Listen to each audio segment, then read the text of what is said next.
Tendríamos que decir que mucho tiempo habría de pasar. Much time will have to pass.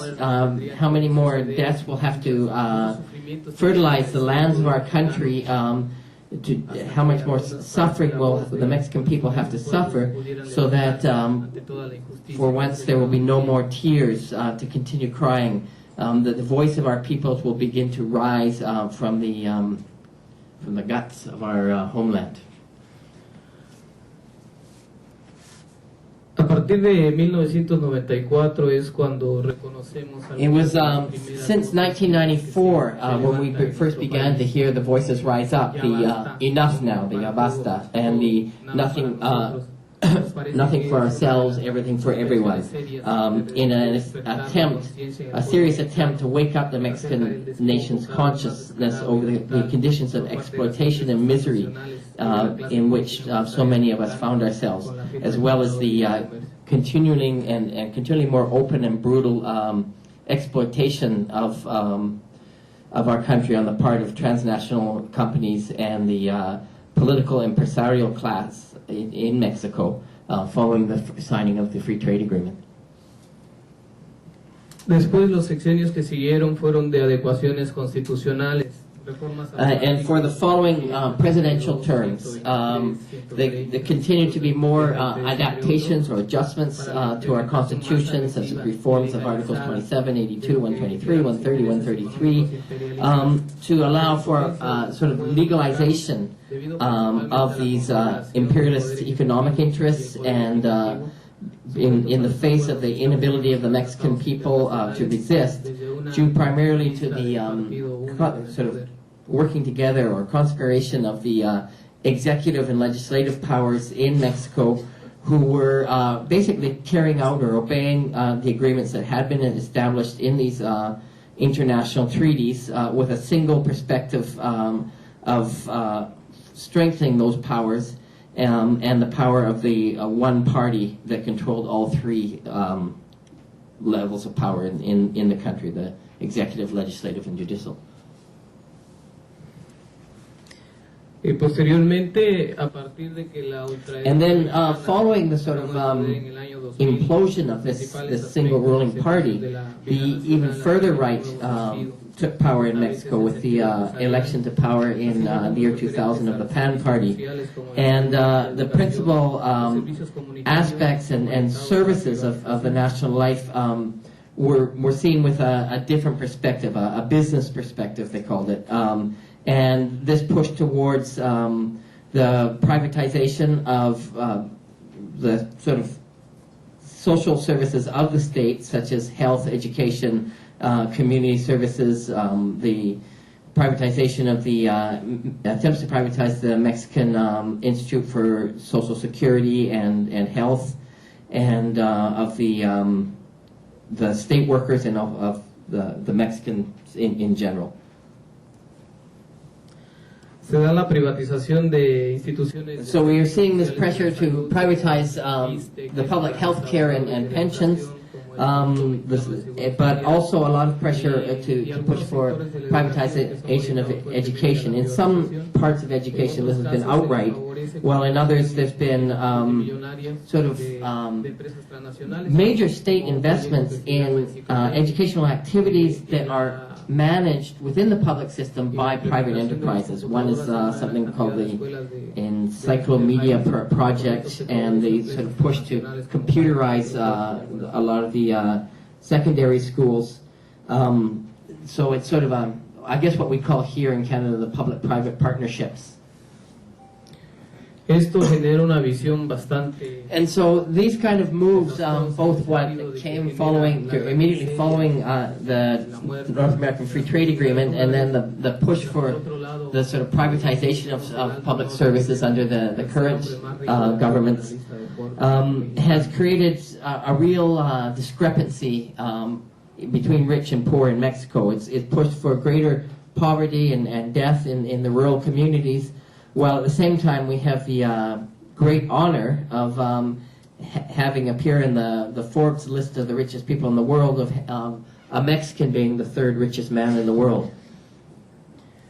El caso más insultante, perhaps one of the greatest examples of the impact of this privatization and deregulation was this scandal that happened at the end of the 90s. It was called Foba-Broa. They had privatized following the free trade agreements and deregulated the banks. And then when all the banks, or most of the banks, were heading for bankruptcy, there was this massive government bailout of the bankers to replace all the funds that they had put into numbered companies. And so millions of the state's resources were put in to bail out these private banks. And you could sort of see the impact. Who paid for that? Well, shortly after that, in 1999, they tried to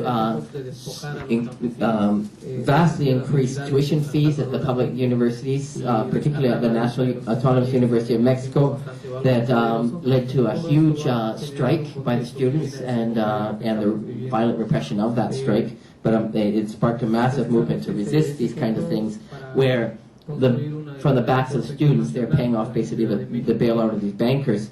Also, movements such as the heroic struggle of the people of San Salvador Atenco, small farmers close to Mexico City whose lands were going to be expropriated to build a new international airport. So these are some of the examples of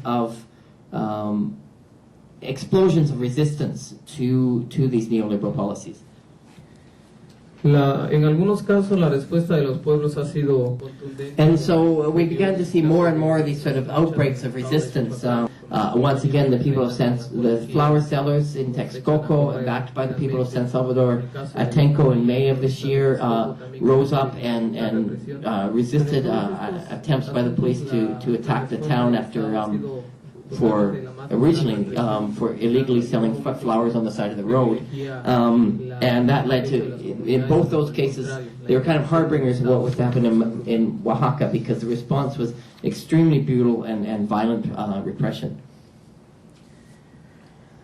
Lo que consideramos, sin embargo, es and so, very quickly following on these violent repression of these outbreaks of resistance came what was sort of considered one of the greatest frauds or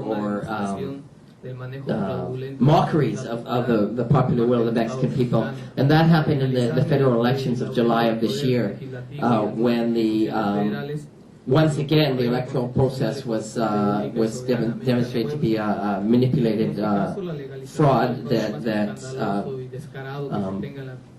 made a mockery of the popular will through legal sort of games, and the National Federal Electoral Institute was able to overturn the popular will of the people in perhaps the most scandalous form of fraud that has happened in Mexico.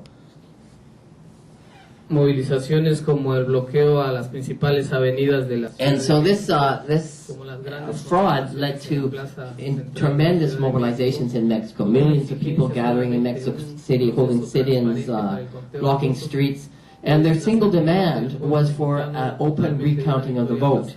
And when this was refused by the Electoral Council, in many people's image, it was fairly clear that the left-leaning candidate in the elections had won the elections, and the unwillingness to recount the vote was a clear attempt to steal the elections, and represented once again the sort of coming together of the electoral authorities with the political authorities and business interests of the Mexican right to give continuity to the commitments that they'd made to the transnationals within the neoliberal, the whole neoliberal framework that had been adopted by the ruling elites in the country.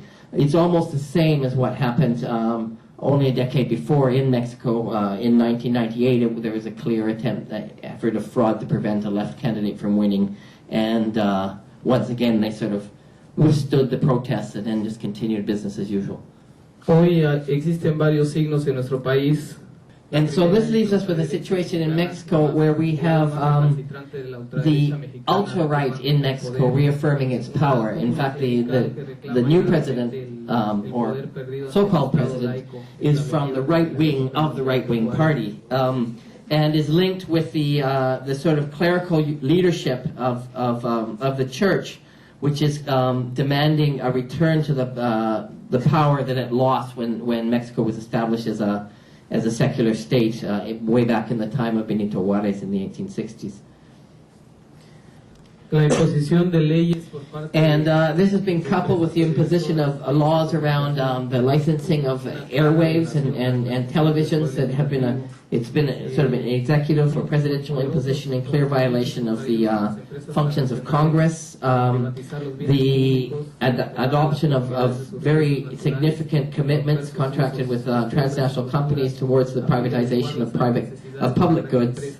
The taking from communities of the natural resources, attempts to sort of culturally colonize them, breaking their customs, their ways of self-government and culture, to try and sort of readapt them to the needs of the large companies and to meet the demands that have been established by the transnational organizations within the global perspective of globalization and neoliberalism.